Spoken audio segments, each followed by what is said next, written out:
Sa loob po ng halos 2.5 buwan, kung di tayo nagkakamali sa bilang, ay nagbubulay tayo sa aklat ng Ruth. And hoping na marami na tayong natutunan and at the same time ay applying na sa ating pong mga buhay. Pakita nyo nga ang iyong katabi, ina-apply mo ba naman ang natutunan? Kasi anong pakinabalang narinig kung hindi naman ina-apply. Okay, so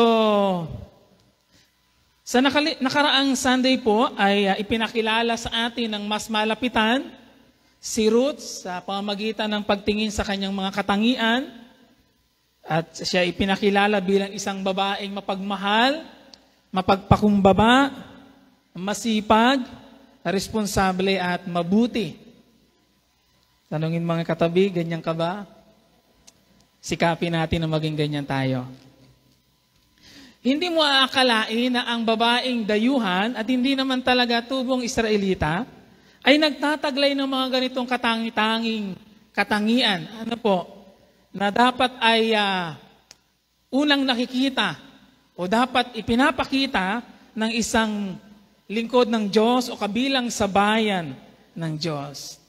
Pero yun ang naging pagpapakilala kay Ruth. At ganun nga siya nang ating siyang makilala sa kwentong ito. Sana'y marami tayong mga babaeng katulad niya na ma-produce sa CLJC. Amen po ba? At mag-uumpisa yun sa ating mga sambahayan.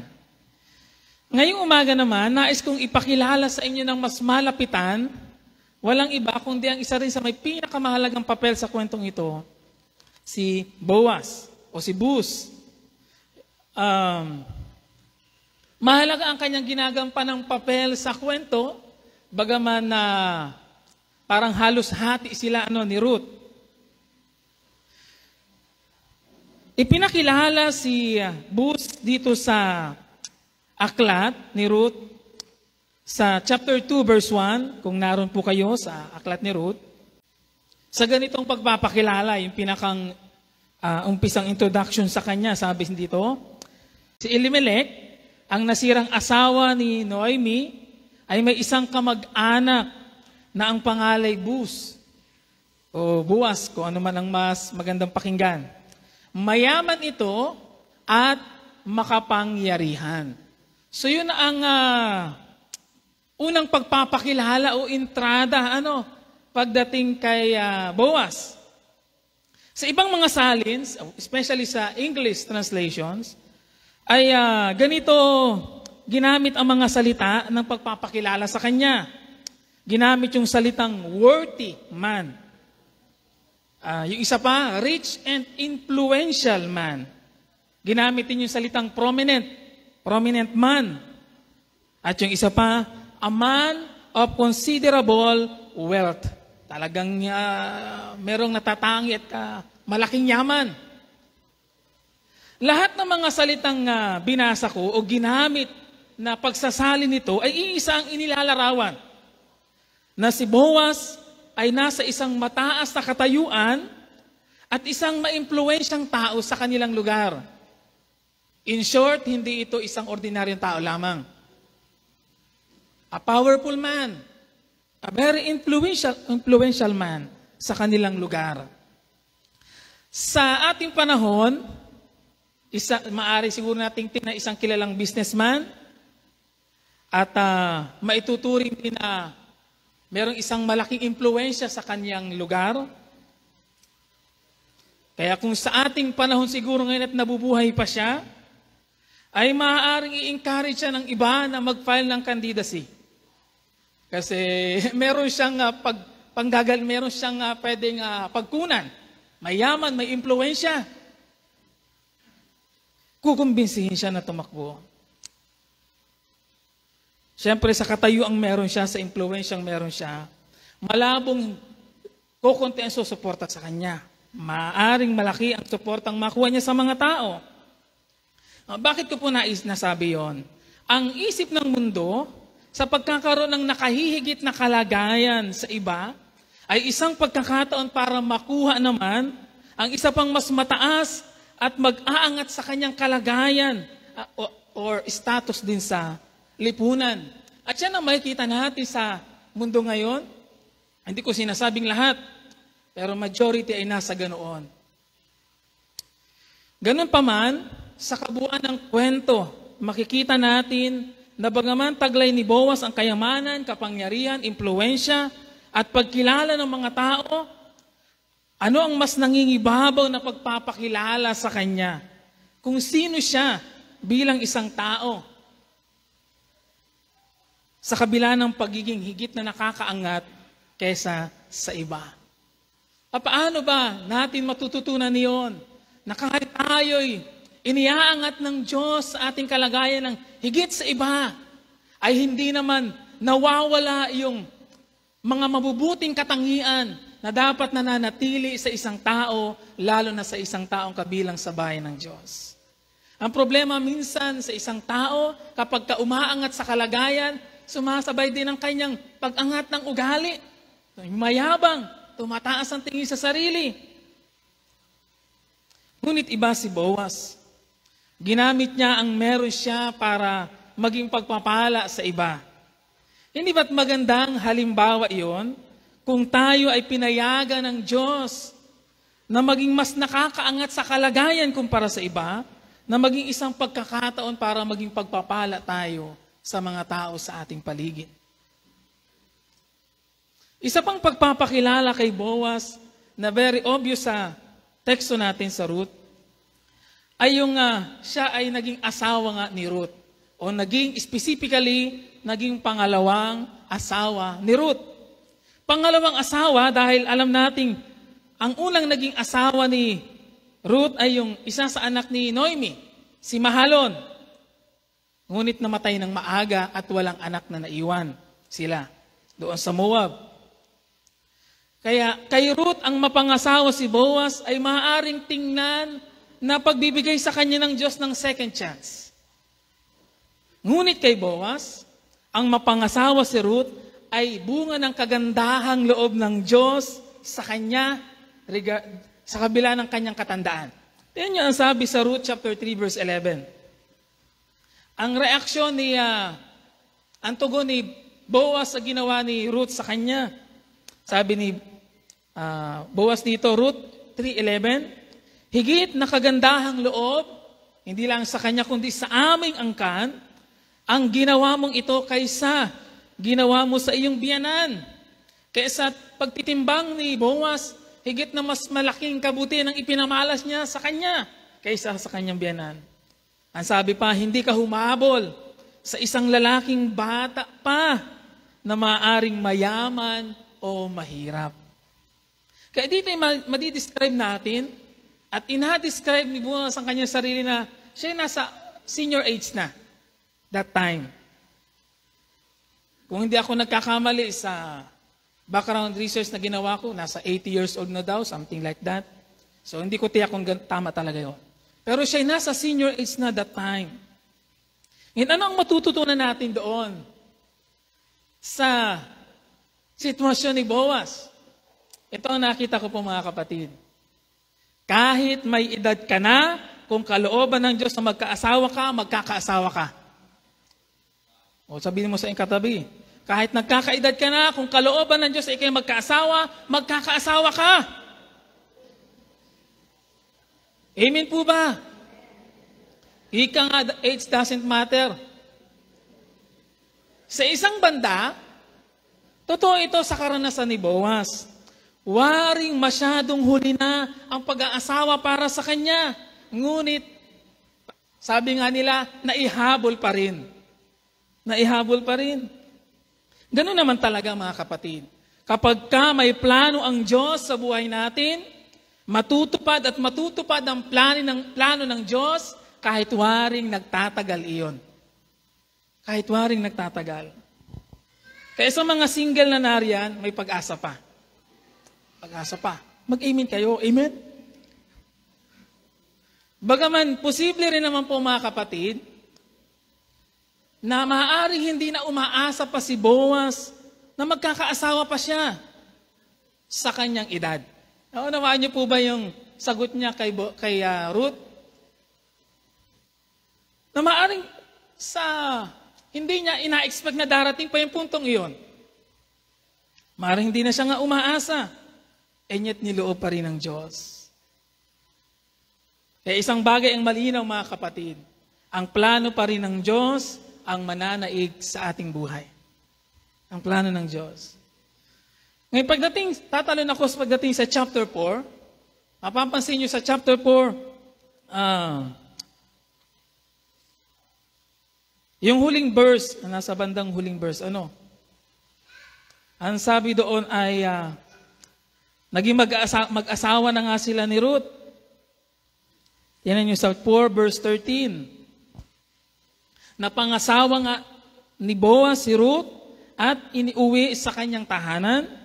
Pinagpala ni Yahweh si Ruth, kaya't ito'y nagdalang tao at nanganak na isang lalaki.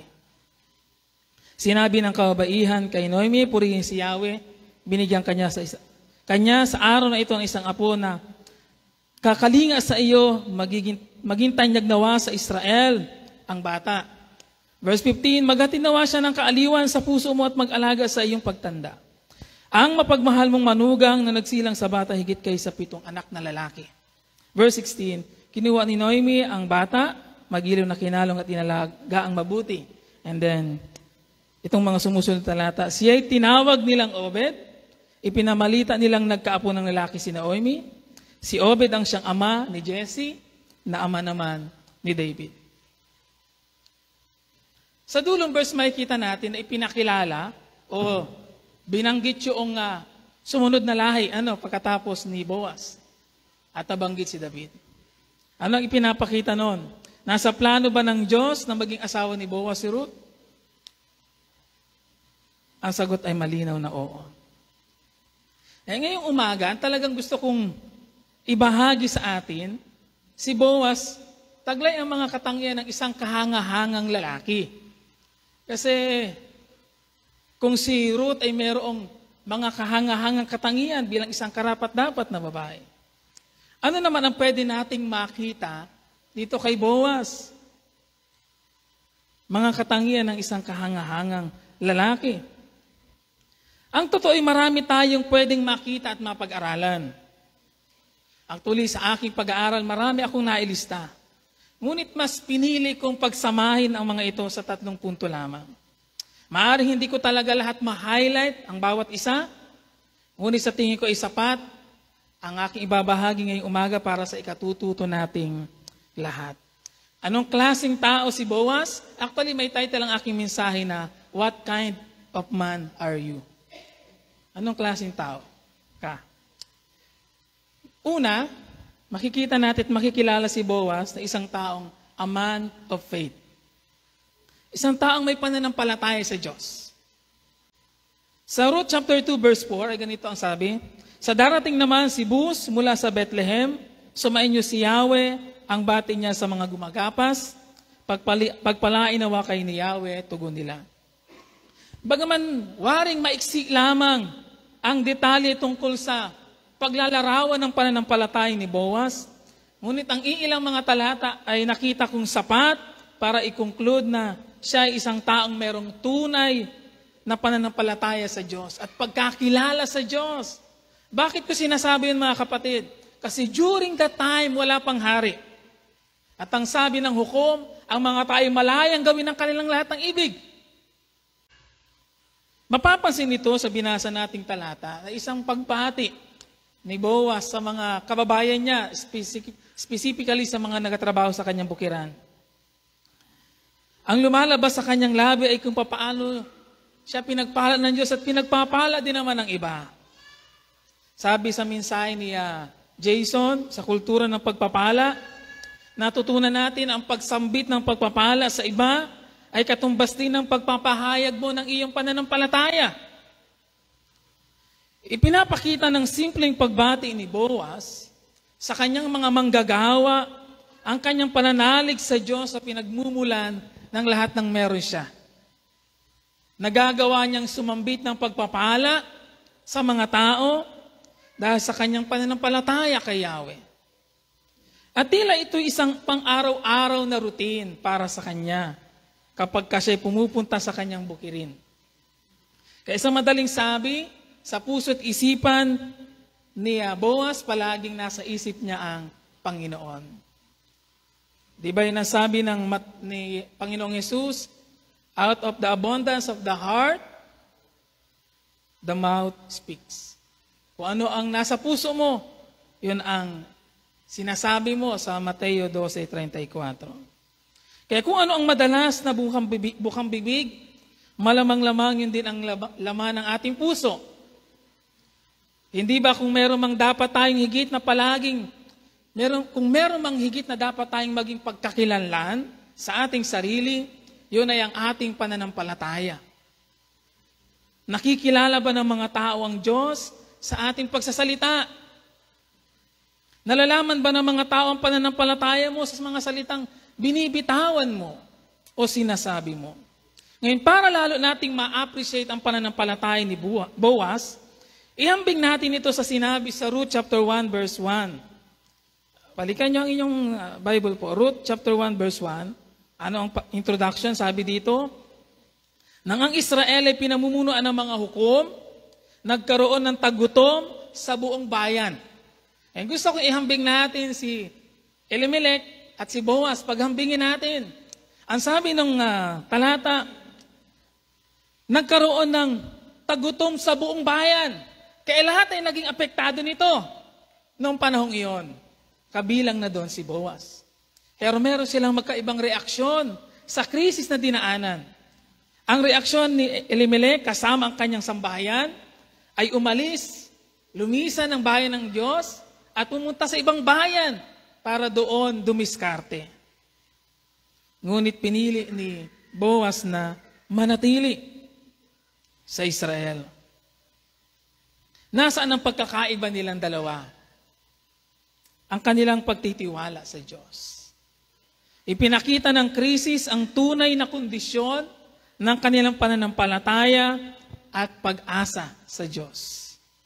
Hindi ba't ganun din naman sa atin? Nahahayag ang totoong kondisyon ng ating pananampalataya at pagtitiwala at pag-asa sa Diyos sa panahong naharap tayo sa mga krisis ng buhay. Ngayon gusto kong maniwala na kaya ganun na lamang ang diin ng pagpapakilala kay Boaz sa chapter 2 verse 1. Anong sabi doon? Siya isang makapangyarihan at mayamang tao, a worthy man, prominent man, at merong hindi mabilang na kayamanan. Ang diin ng pagpapakilala kay Boaz bilang isang mayaman at makapangyarihan ay para ipakita sa atin na sa mga taong patuloy na nagtitiwala at umaasa sa Diyos kahit sa pinakamahirap na sitwasyon ay hindi rin naman pababayaan at bibiguin ng Diyos. Nasubok ito at napatunayan ang pananampalatayang meron si Boaz sa panahong iyon. Marahil nga ay pwede nating isipin na kung ano man ang meron si Boaz that time, ay reward na din ng Diyos sa kanyang pananampalataya. Hindi ba ang tunay na pananampalataya sa Diyos ay nananatili kahit sa krisis o sa panahon ng matinding krisis? Gusto ko ring maniwala na ang pagdaan ni Boaz sa krisis noon ay para patibayin ang kanyang pananampalataya. Hinubog ng krisis ang pananampalataya at pagkatao ng lalaking ito at para ihanda sa pag-aasawa. Sabihin ng iba, anong tagal naman na paghahanda yun? Tumanda na. Hinubog ng krisis. Dahil naniniwala tayong sa Diyos ay walang aksidente. At siya'y makapangyarihang Diyos.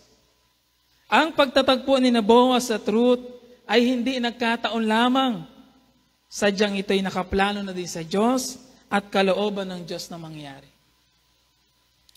At during that time, hinugna ang pananampalataya at pagkatao ni Boaz para ipagkaloob sa kanya ang babaeng karapat-dapat sa kanya. Dahil naniniwala tayo na ang pananampalataya ay mahalaga pagdating sa pakikipagrelasyon, hindi po pwedeng hindi natin din yun papansinin. Hindi ba't maging si amang Abraham, ay nakaranas din ng ganon.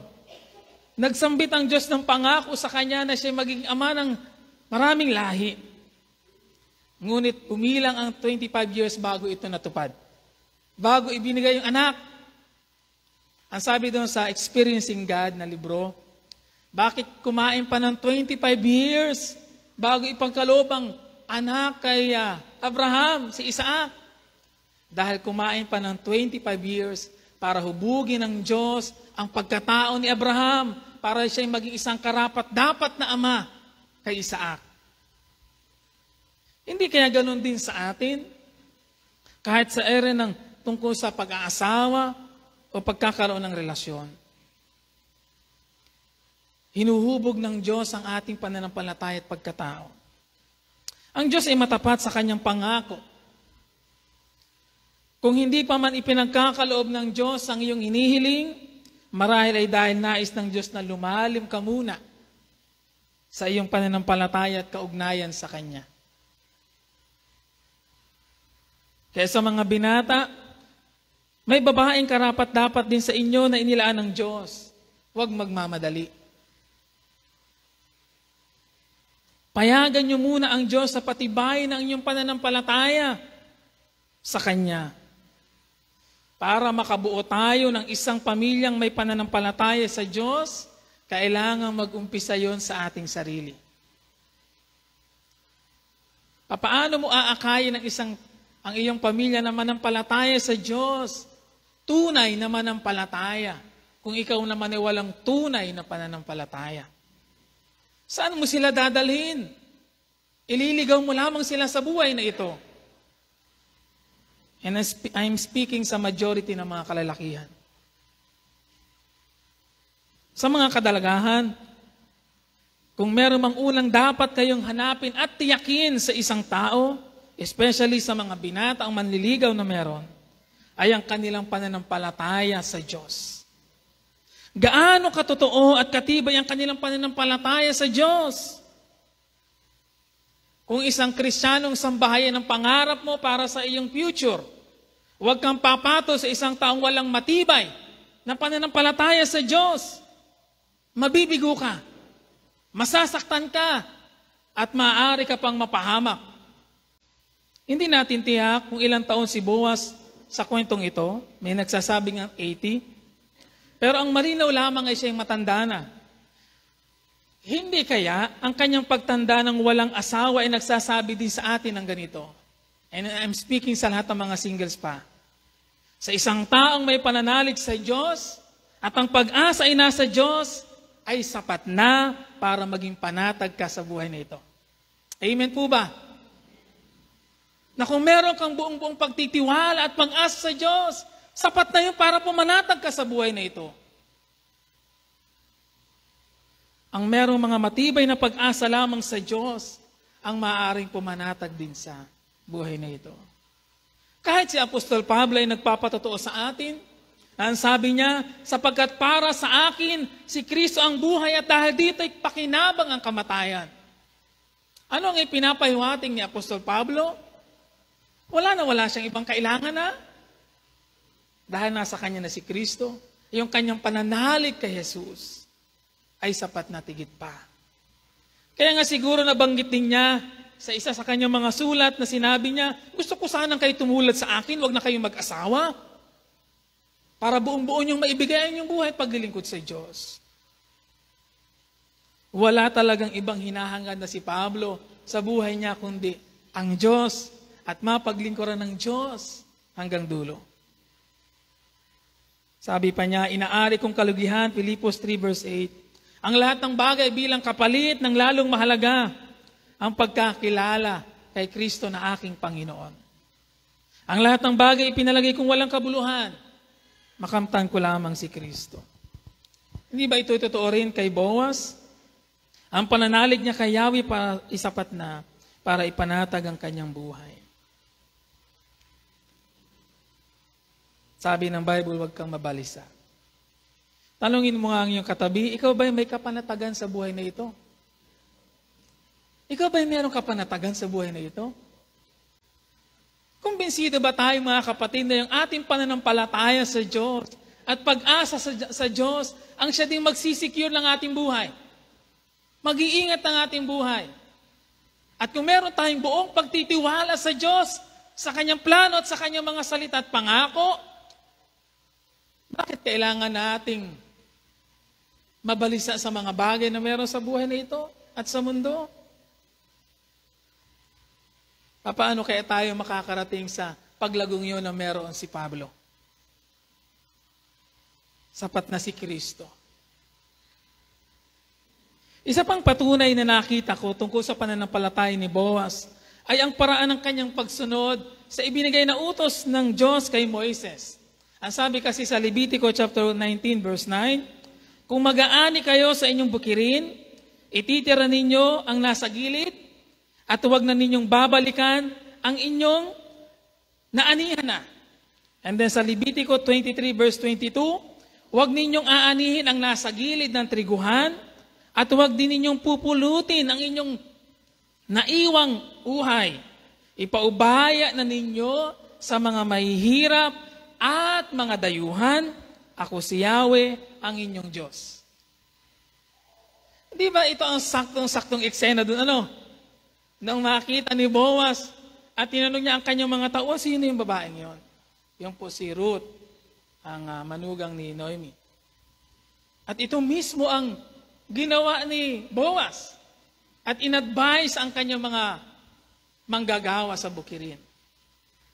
At sabi pa nga niya, sadyain niyo maglaglag ha, para meron siyang tiyak na mapupulot. Nakikita ang katibayan ng ating pananampalataya sa pamamagitan din ng ating pagsunod sa mga utos ng Diyos. Lalo pa noong panahon, sabi ko kanina, walang hari sa Israel. Sabi ng Hukom 17 verse 6, noong panahong iyon, walang hari ang Israel. Kaya malayang nagagawa nino man ang kanyang maibigan. Ang manatiling sumusunod sa mga utos ng Diyos sa panahon at kapaligirang ang bawat isa'y may layang gawin ang kanilang ibig, ay tunay na isang pagsubok sa pananampalataya. Kung ang lahat ay may layang gawin ang kanilang maibigan, ikaw, ano ang iyong pipiliin? Ang manatili ka sa ibig ng Diyos o gawin mo ang ibig mo rin? Sa mga kabataan, tila normal na lamang sa mundo at panahon ngayon ang magkaroon ng kasintahan sa batang edad. Kahit hindi pa handa sa pananagutan, kahit hindi mo kapareho sa pananampalataya, basta gusto nyo ang isa't isa, go na kayo. Maling-mali yun sa pattern ng Biblia. Kung ikaw ay may tunay ng pananalig sa Diyos, susunod ka sa Kanyang utos. At malinaw ang utos, huwag kang makikipamatok sa hindi mo kapareho. Sa lumang tipan may mababasa niyan, sa bagong tipan meron. Ang manatiling sumusunod sa Diyos sa kabila ng nagiging buhay at kalakarang meron dito sa mundo, ay magagawa lamang ng mga taong merong tunay na pag-asa at pananampalataya sa Diyos. Kaya muli, ang ating pananampalataya sa Diyos ay dapat na nagdudulot sa atin ng kapanatagan at dapat naghihimok sa atin itong gawin kung ano ang nararapat at matuwid sa paningin ng Diyos at sumunod sa Kanyang mga utos. Sumunod sa Kanyang mga utos. At yan ang makikita natin kay Boaz. He is really a man of faith. Siya ay nananatili at nabubuhay sa pananampalataya sa Diyos. And applying that faith sa kanyang pang-araw-araw na buhay. Kasamang iba. At ipinapakita sa iba. Yan, kamusta ang ating pagtitiwala at pananampalataya sa Diyos? Tunay ba tayong nananalig sa Kanya? Ipinapamuhay ba natin ang pananampalatayang yon? Kahit sa paraan ng ating pakikisama sa ibang mga tao. Pangalawa, na pagpapakilalang gusto kong ibigay tungkol kay Ruth, siya ay isang taong may mabuting kalooban. Una, siya ay isang taong may tunay na pananalig sa Diyos. Pangalawa, siya ay isang taong may mabuting kalooban. Ginamit ang mga salita sa English na noble character, good character, para i-summarize yung magagandang katangian na taglay ni Boaz. Marahil masasabi ng iba, nasa iyo na ang lahat, awit ni Daniel Padilla. At yung nasa kanya na ang maraming mayaman, makapangyarihan, makadiyos, mapagbigay, matulungin, mahabagin, mapagkalinga. Idagdag pa natin yung mature, hindi yung sa edad, kundi yung sa pag-iisip at espiritual. Kaya mayaman sa ano pang hahanapin mo? Na kay Boaz na ang lahat. O, tanungin mo nga sa iyo, ano ang nasa iyo na? Ano ang nasa iyo na? Anong ang meron ka na? Parang pwede nating sabihin na parang wala nang halos maipipinta sa kanya. Taglay niya ang mga magagandang katangiang ito. Talagang hindi maitatanggi na merong mabuting kalooban si Boaz. Isa sa pwede nating mapansin ay una yung pagiging mayaman niya. Pero hindi siya mayabang o mapagmataas. Sa halip, makikita natin ang kanyang pagiging mapagpakumbaba na nakikitungo sa kanyang mga manggagawa. Hindi siya yung bossy na, gawin niya, ganyan. Hindi. Siya isang taong meron parang normal lamang na relasyon sa kanyang mga tauhan. Natural na relasyon. Hindi niya itinuturing ang kanyang sarili na mataas, bagaman tunay na mayaman at maimpluwensya. Tingnan yung isang halimbawa sa Ruth chapter 2 verse 8 to 9 kung paano ipinamalas ni Boaz ang kanyang kagandahang loob kay Ruth. Balikan natin yung Ruth chapter 2 verse 8. Nilapitan ni Boaz si Ruth at kinausap, "Anak, huwag ka nang pupunta sa ibang bukid.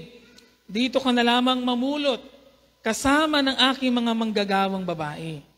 Tingnan mo kung saan sila gumagapas at sumunod ka.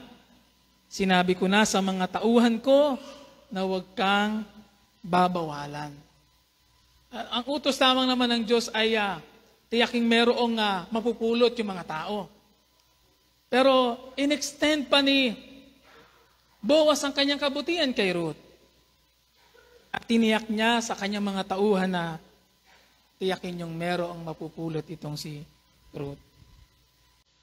Hindi ba't ito'y isang magandang paghahalimbawa ng isang buhay na kahit ikaw ay inaangat ng Diyos sa kalagayan mo, ay hindi mo binabago ang pakikitungo mo sa mga tao.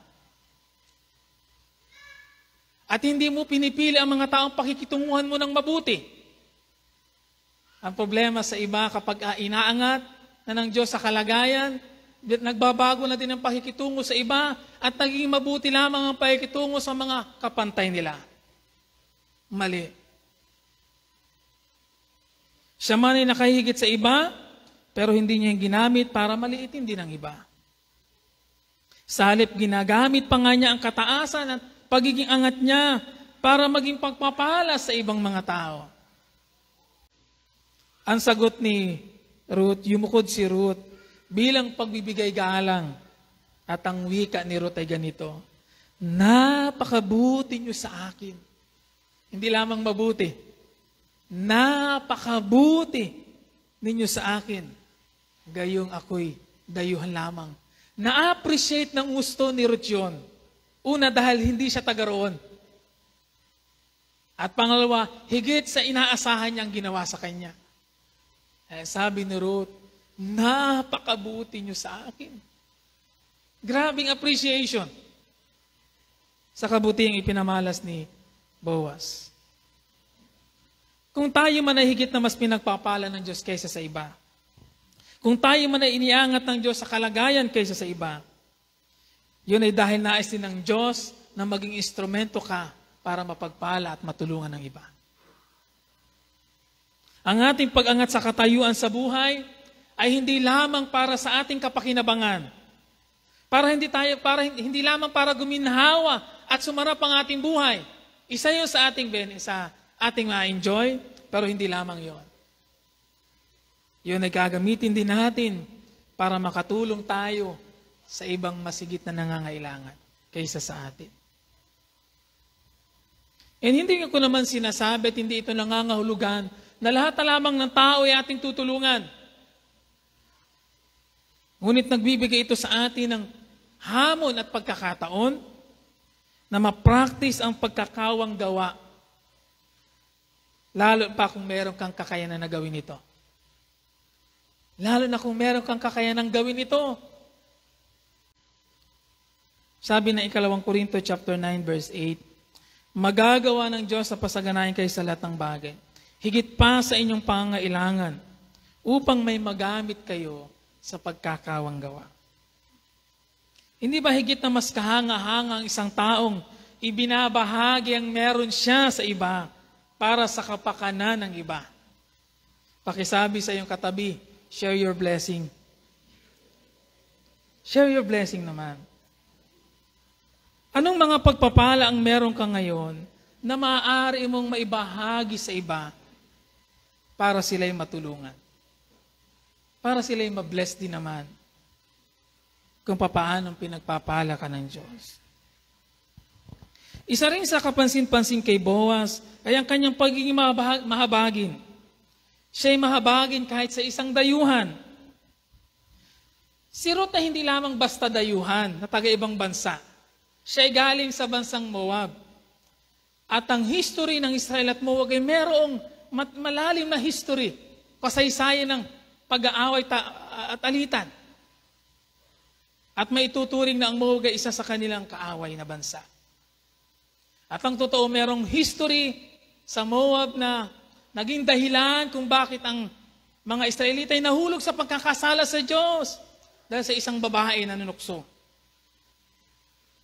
Kaya kung titingnan ang background na ito, ang mas natural sanang reaksyon bilang isang tao ay iwasan, layuan, dahil ito ay galing sa isang bansa na nagdulot ng kapahamakan sa Israel. Na minsang nagdulot para ang Israel mahulog sa pagkakasala sa Diyos. Pero iba ang ginawa ni Boaz. Sa halip, tinanggap niya ito sa kanyang bukirin, pinayagang makapamulot ng uhay, at tiniyak ang kaligtasan nito. Ang totoo ay inihahambing si Boaz, inihahambing ang ginawa ni Boaz kay Ruth sa ginawang pagliligtas ni Jesus sa atin. Hindi ba't dahil rin sa kagandahang loob ng Diyos, kaya tayo naligtas? Tinanggap muli tayo ng Diyos. Pinayagan muli tayo ng Diyos na ma-enjoy ang kanyang presensya. At tiniyak ang ating kaligtasan at buhay na walang hanggan. Hindi ba ito ang larawan na dapat makita sa bawat isa sa atin, mapalalaki man o babae? Walang taong hindi kayang tulungan at damayan kung puno ang ating puso ng kabutihan. Walang taong hindi tayo kayang tulungan at damayan kung puno ang ating puso ng kabutihan. At nakikita ko ang puso ni Boaz ay punong-puno ng kabutihan. Punong-puno ng kagandahang loob. Hindi lamang niya tinulungan si Boaz, nagbigkas pa siya ng pagpapala para kay Ruth. Hindi ba't ang pagiging mabuti ng kalooban ni Boaz ang lalong nagpatingkad ng kanyang pagkatao? Hindi ba sa kwento kung, I think very familiar na kayo, paulit-ulit na yan. Ang nagpatingkad ng karakter ni Boaz ay ang kanyang kagandahang loob. Yung pagiging pagkakaroon niya ng mabuting kalooban. Siya'y mahabagi, siya'y matulungin, siya'y mapagkalinga. Alam natin, hindi pakitang tao lamang ito na ginawa ni Boaz kay Ruth. Hindi ito ginawa ni Boaz para magpa-impress kay Ruth. At siya'y mapansin. Yan ang problema sa maraming tao. Gumagawa ng mabuti para magpa-impress at magpakita. At yan ang nakakainis, hindi lang minsan, kundi talagang nakakainis sa kalakaran meron tayo ngayon sa politika. Pag panahon ng eleksyon, lumalabas ang mga waring maraming mabuti sa kanila. Pero hindi totoong mabuti.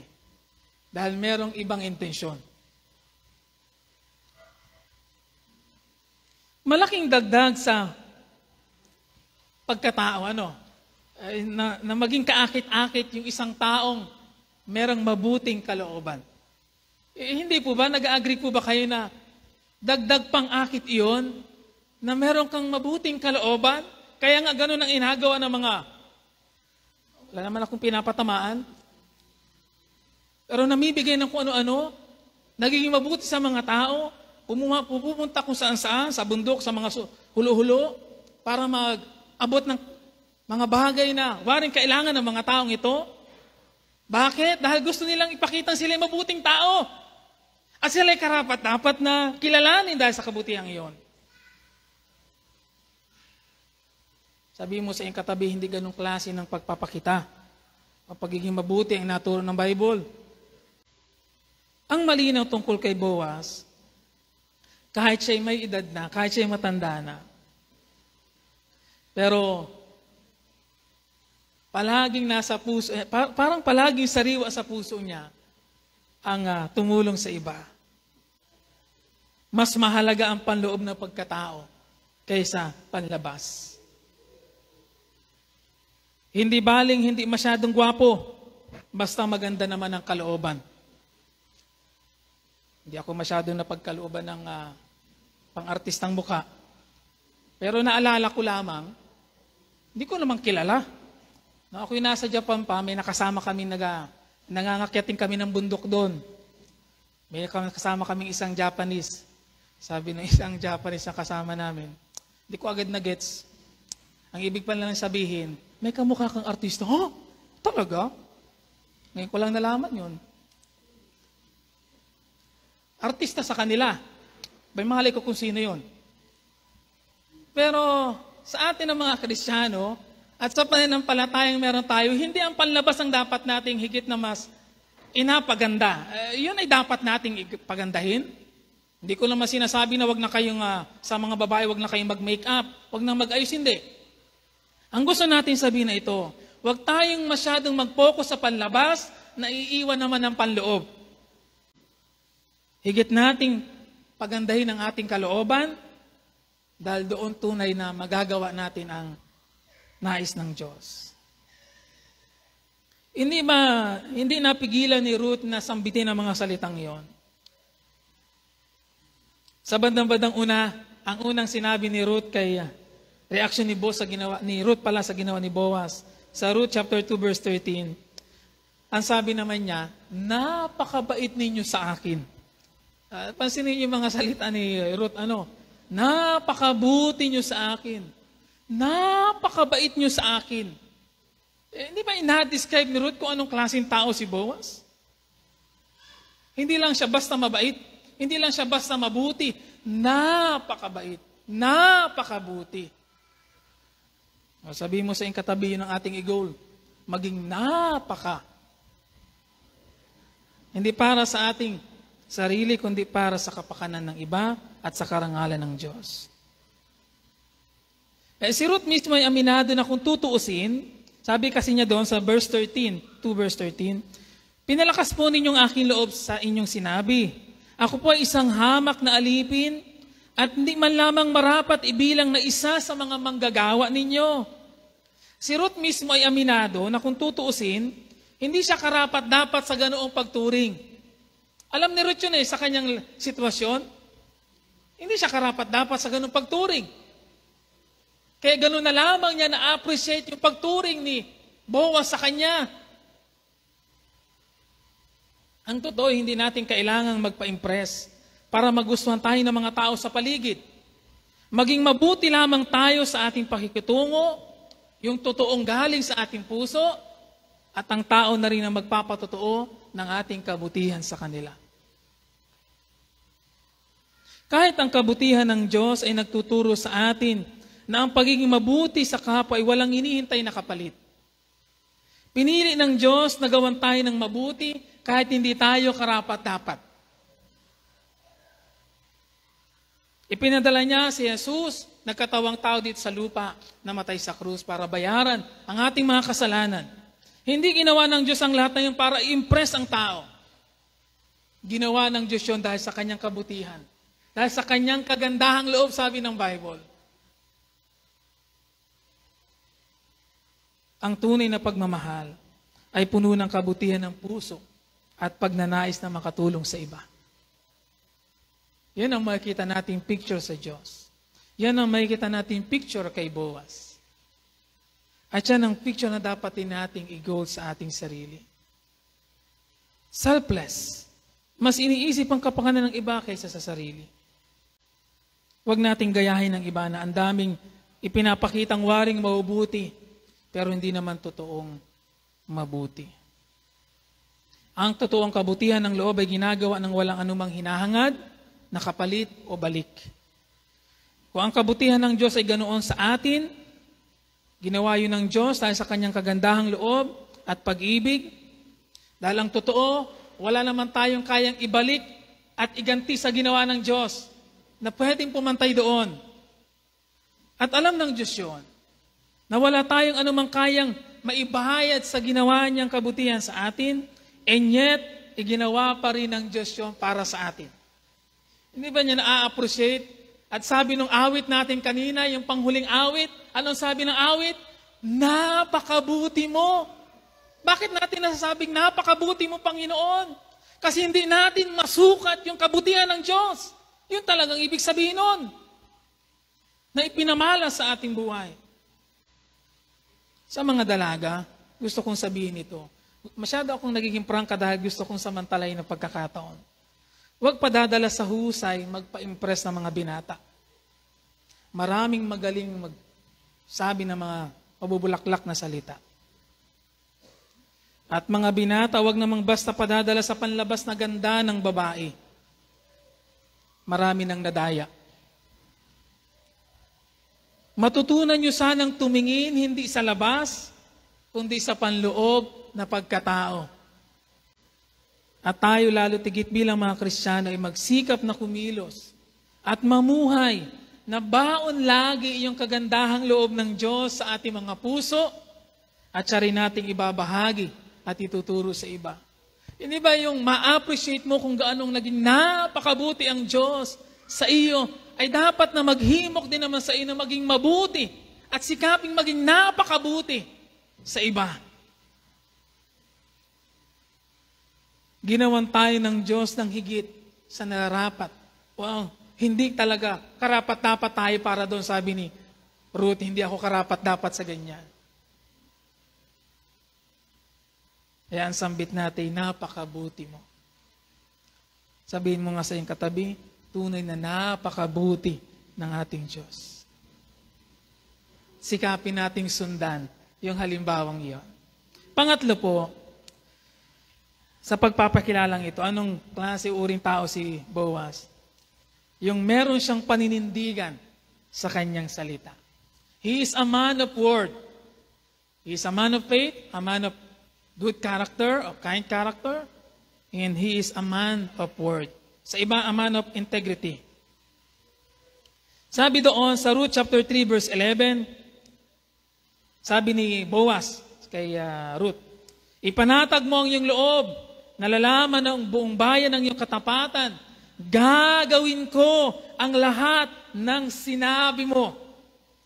Saan nagmula ang sagot na ito ni Boaz? Ito kasi mula doon sa eksena na in-advise kasi ni Noemi itong si Ruth na, o gawin mo itong mga hakbang na ito. Kasi nga si Boaz ay nalaman nila na malapit na kamag-anak. At sa kultura noon sa Israelita, kapag ka namatay na nga, yung asawang mga lalaki, yung pinakamalapit na kamag-anak, merong katungkulan na kunin at saluhin itong nabalo para akuin ang pananagutan, maging asawa at akuin ang pananagutan. At in-advise ni Noemi si Ruth na gawin yung ilang mga hakbang para matiyak na maging asawa si Boaz. Ngayon, sa sitwasyong yon, makikita natin na, siyempre sa initial impression, parang iisipin natin na, naipit sa sitwasyon si Boaz, hindi na makalabas. Parang si Boaz inalagay sa isang sitwasyon na hindi naman talaga niya pinilano kasi siya'y nagapahinga lang nun eh. Nagapahinga lang siya. Tingnan niyo po sa Ruth chapter 3 para makita ninyo baka kasi hindi pa alam ng iba. Sa Ruth chapter 3, verse 1. Basahin ko ng mabilis ha. Sundan niyo po ako. Isang araw, kinausap ni Naomi si Ruth. Sabi niya, anak, kailangan hihanap kita na magiging asawa upang magkaroon ka ng sariling tahanan. Natatandaan mo sinabi ko sa iyo noon, ang nakamag-anak natin si Boaz, mga manggagawa niya ang mga kasama mo sa bukid. Ngayon, makinig kang mabuti. Magpapagiik siya ng sibada mamayang gabi. Kahit maligo ka, magpabango ka, at isuot mo ang pinakamaganda mong damit. Pagkatapos pumunta ka sa giikan, ngunit huwag mong ipaalam na naroon ka hanggang sa makakain at makainom si Boaz. Verse 4, tingnan mo kung saan siya matutulog. Lumapit ka, iangat mo ang takip ng kanyang paa at mahiga ka sa may paanan niya. Sasabihin niya sa iyo ang nararapat mong gawin. Verse 5, sumagot si Ruth, gagawin ko pong lahat ang inyong sinabi. Nagpunta nga si Ruth sa giikan upang isagawa ang lahat ng sinabi ng kanyang biyanan. Masaya si Boaz matapos kumain at uminom. Maya-maya nahiga siya at natulog sa tabi ng bunto ng sibada. Kaya namamahinga lamang si Boaz that time. Marahang lumapit si Ruth. Iniangat ng takip ng paa ni Boaz at nahiga sa paanan nito. Nang maghahating gabi, nagising si Boaz. Maghahating gabi. Nagising si Boaz. Nagulat siya nang makitang may babaeng nakahiga sa paanan niya. Kaya hindi niya talaga ina-expect yun. Na, ako'y mahiga din eh. At hintayin kong mahiga si Ruth. Hindi. Unexpected yun para kay Boaz. Hindi niya talaga inaasahan. Kaya tingnan yun, nagulat siya nang makitang may babaeng nakahiga sa paanan niya. At sa verse 9, sino ka? Tanong niya, si Ruth po. Ang inyong lingkod, sagot ng babae. Isa kayong kamag-anak na malapit, kaya dapat ninyo akong kalingain at pakasalan. Sumagot naman si Boaz, pagpalain ka naman ni Yahweh. Hingit na kagandahang loob sa amin ang angka ng ginawa mong ito, kaysa ginawa mo sa iyong biyanan. Hindi ka naganap ng isang lalaking bata pa at maaaring mayaman na mahirap. And verse 11, ipanatag mo yung loob, nalalaman ng buong bayan na isa kang mabuting babae, gagawin ko ang lahat ng sinabi mo. Hanggang doon muna. Gagawin ko ang lahat ng sinabi mo. Siyempre sa ating panahon siguro, sa natural na reaksyon ng isang tao, teka. Pero merong ganong kultura sa Israel na pananagutan nga ng immediate na pinakamalapit na kamag-anak na panagutan itong nabalo na babae. Pero ang waring hindi alam nung mag-ina, nung magbiyanan, kahit si Noemi, waring hindi niya nabatid na meron pa palang isang mas malapit na kamag-anak kaysa kay Boaz. Yun ay yung pinsan ni Boaz. At yun ang makikita natin sa sumunod na mga eksena. Kaya maunawaan natin yung sitwasyon na ito hindi inaasahang sitwasyon, pero sa halip na itaboy ni Boaz si Ruth, ay malinaw na inako niya ang pananagutan na ito. Hindi ba't makikita natin sa reaksyon ni Boaz na tinanggap niya at inako niya ito na kanyang pananagutan. Pero dahil merong isa pang mas malapit na kamag-anak na mas karapat-dapat na makasal kay Ruth ayon sa kanilang kaugalian, kinailangan muna ni Boaz na ayusin ito. Kinailangan niya ayusin. Kaya sabi sa verse 12, tuloy ko yung basa, totoo ngang ako'y malapit ninyong kamag-anak, may tungkulin sa iyo, ngunit may isang mas malapit na kamag-anak kaysa akin. Sabi ni Boaz, dito ka muna hanggang madaling araw. Bukas ng umaga, aalamin natin kung pakakasalan ka ng lalaking sinasabi ko. Kung hindi, ipinapangako ko kay Yahweh, ang buhay na Diyos, na gagampanan ko ang tungkuling ito.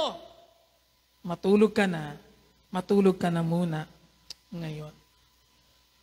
Ang pagdating sa chapter 4, in-execute nga ni Boaz yung pag-aayos na yon.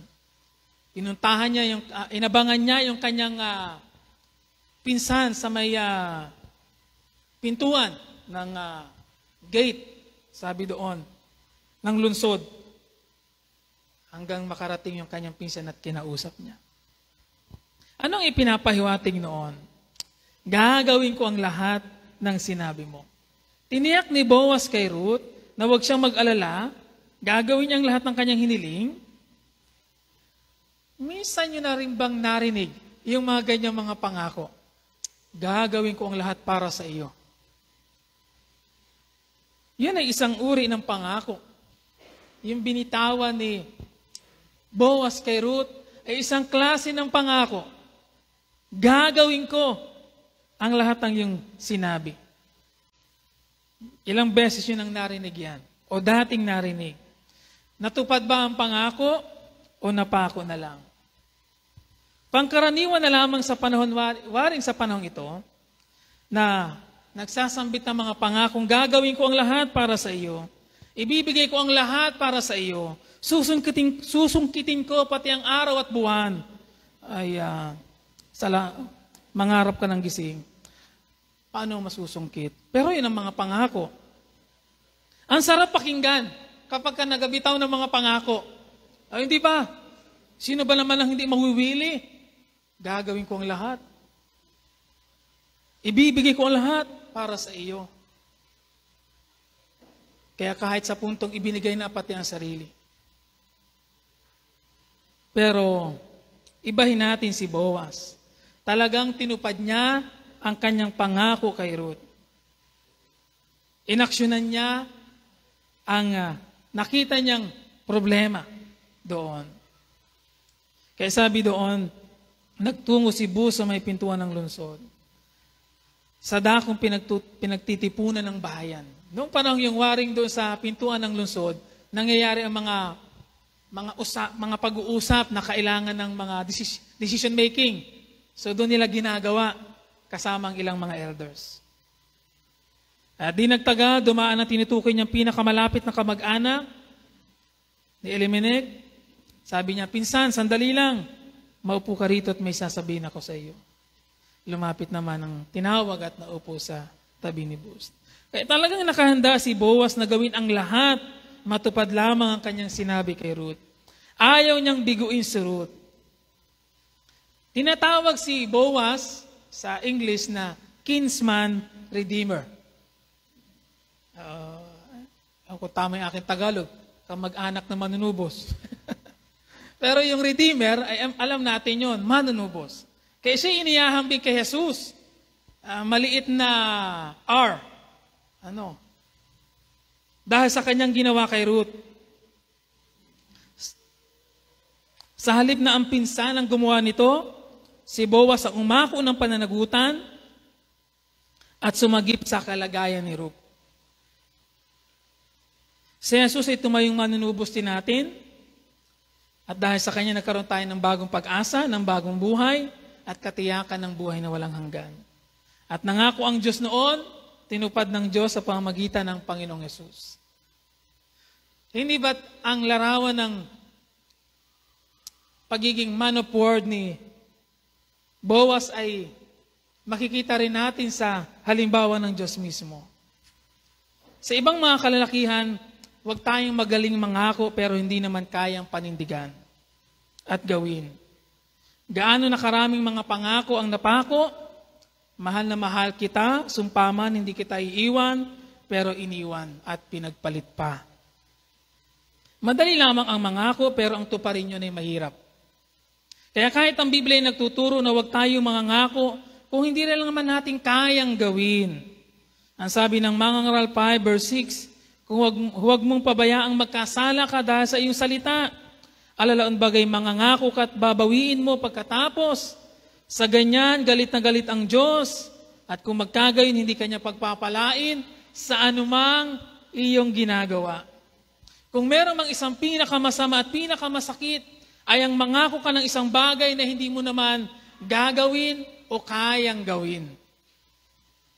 Sabihin sa katabi, wag na wag mangangako kung hindi naman gagawin o magagawang kayang gawin. Maraming magaling mangako pero kulang sa gawa. Kaya sa mga dalaga, huwag mabilis magpapaniwala sa mga mabubulaklak na mga pananalita ng mga lalaki. Pagdami ng mabubulaklak na salita, paglamang na hindi totoo. Pagdami ng pangako, paglabo.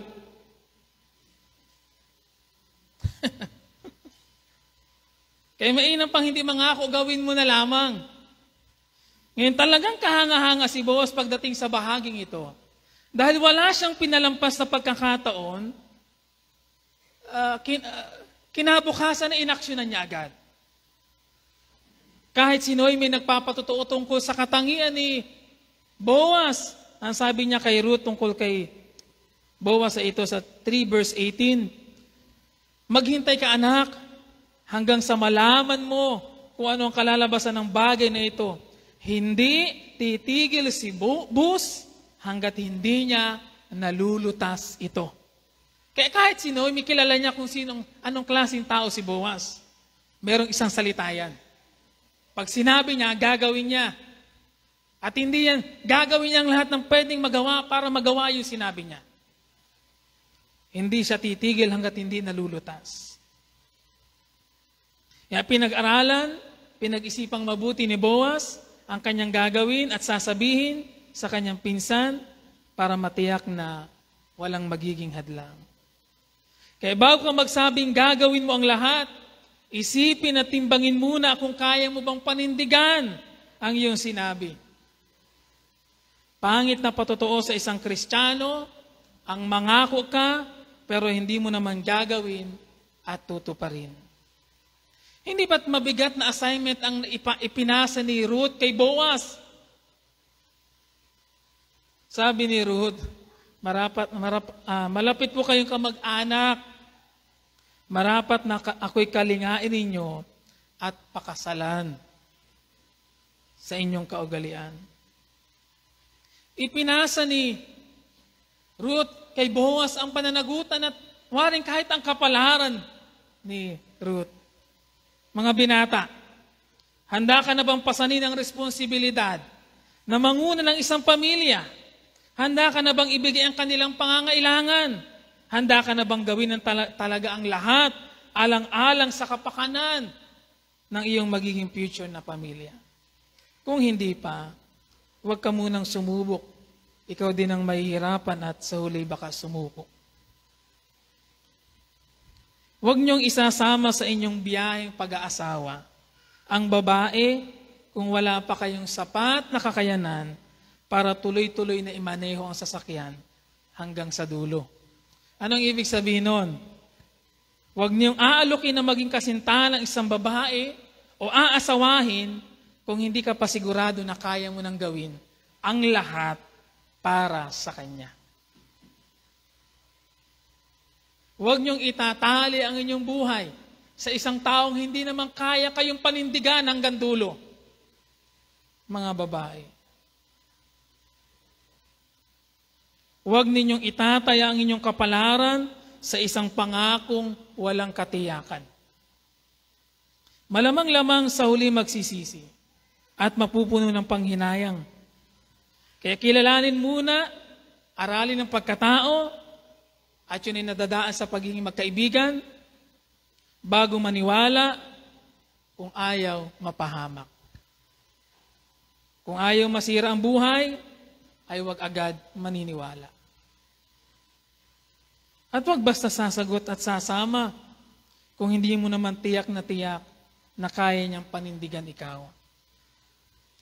Marami nang nasirang buhay at pangarap, huwag nang dumagdag pa. Ngayon sa dulo ng kwento, natupad nga ni Boaz ang kanyang pangako.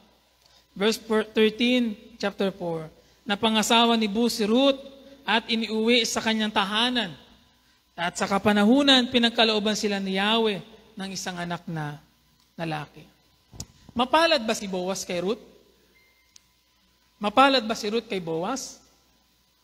Uulitin ko yung tanong. Mapalad ba si Boaz kay Ruth? Mapalad ba si Ruth kay Boaz?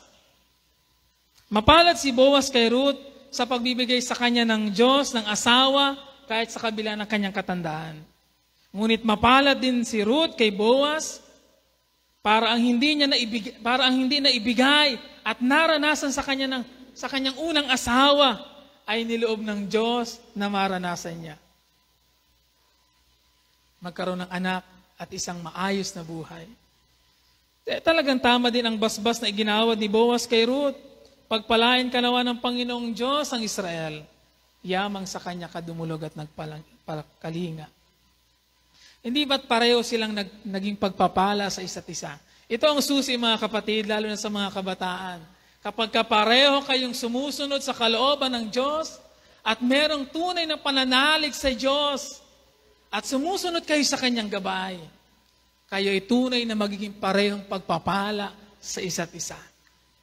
Pero kung hindi, maaring sa halip ng pagpapala ay maging salot at sumpa pa kayo sa isa't isa. Bakit? Kasi sa huli, sasabihin mo, kung alam ko lamang na ganyan ka. Kaya kung meron man tayong higit na dapat pasaganain sa ating buhay at pagkatao, ay yung ating kaugnayan sa Diyos. Dahil doon lagi nagbubukal ang lahat ng ito. Hindi sila binigo ng Diyos, hindi po ba? Sa kasawian at kabiguan ni Ruth, hindi siya iniwan ng Diyos. At kahit waring sa katandaan ni Boaz, hindi rin siya totoong iniwan ng Diyos. Ang Diyos ay naging matapat sa kanila, naranasan ang pag-aaliw ng Diyos, ang pagkalinga ng Diyos, at ang pangako ng Diyos sa kanilang buhay. Ang sabi ng Deuteronomio chapter 7 verse 9, alalahanin ninyo si Yahweh, na si Yahweh ay Diyos na hindi marunong sumira sa pangako, tapat siya sa lahat ng umiibig at sumusunod sa Kanya, at ipinadarama niya ang Kanyang pagmamahal hanggang sa 1,000 lahi. Amen po ba? Yan ang ating Diyos. Hindi siya marunong sumira sa Kanyang pangako at siya'y tunay na tapat. Sa aking pagtatapos, sinabi ko kanina sa aking pagsisimula na kapag ka may plano ang Diyos sa buhay mo, matutupad ang plano na yon kahit waring nagtatagal. Totoo ito sa buhay ni Boaz at kahit sa buhay ni Ruth na para bang wala na ang lahat ng pwedeng asahan. Pero natupad at nangyari pa rin ang mabuti at dakilang plano ng Diyos sa kanilang buhay. At ito'y totoo rin sa buhay ng bawat isa sa atin. Huwag lamang tayong mainip at pangunahan ang Diyos, darating din ang katuparan ng mga plano at pangako niya para sa atin. Ngayon, ano naman ang kaugnayan nito sa kung magiging anong klaseng tao tayo? Mahalagang habang hinihintay natin ang pagsasakatuparan ng mga plano ng Diyos sa ating buhay, pinapaunlad naman natin ang ating sarili at pinapalalim ang ating kaugnayan sa Diyos. Aling bahagi ng iyong buhay at pagkatao ang kailangan mo pagsikapan pa na paunlarin? Yan ba ang iyong pananampalataya? Yan ba ang mga katangian na dapat taglay-taglay ng isang Kristiyano, taglay mabuting kalooban?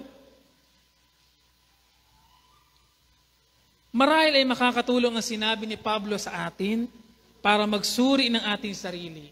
Saang bahagi ng ating buhay at pagkatao, kailangan nating patuloy pang umunlad.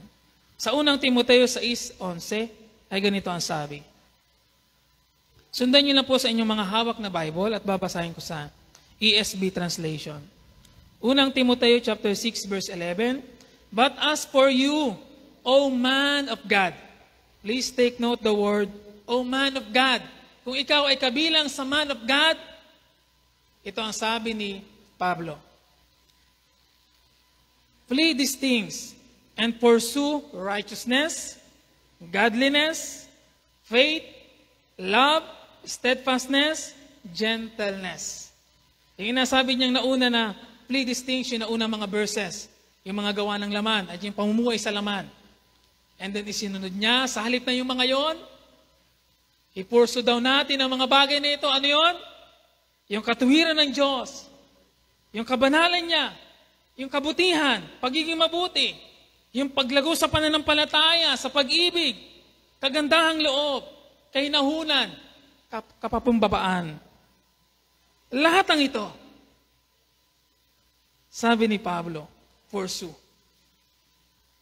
Sikapin mo ring mamuhay sa katuwiran, kabanalan, pananalig, pag-ibig, pagtitiis, kaamuan, pagmamahal. Mga kapatid, bago ipursuo ang anumang bagay sa buhay na ito, mahalagang hindi rin natin inaiwan ang dapat na inapurso natin sa ating pananampalatayang ito.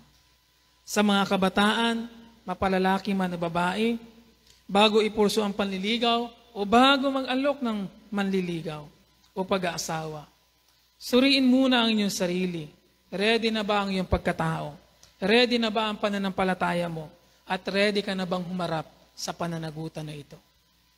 Sana'y kasabay ng pangangarap nating makuha ang best para sa atin, ay nagsisikap din naman tayong paunlari ng ating sarili.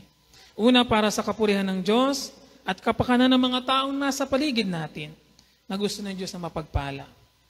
Nagbabago ang ating panahon, ang inapurso ng marami ay magandang buhay lamang, magandang bahay, magarang sasakyan, magandang hanap buhay.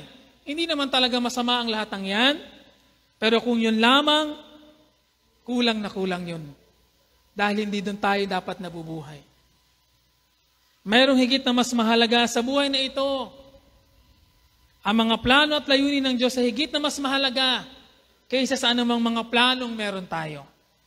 Sa mga kapwa ko kalalakihan, mapabinata o may asawa man, huwag tayong titigil na ipursu ang maging katulad ni Jesus sa lahat ng katangiang meron siya habang nabubuhay tayo.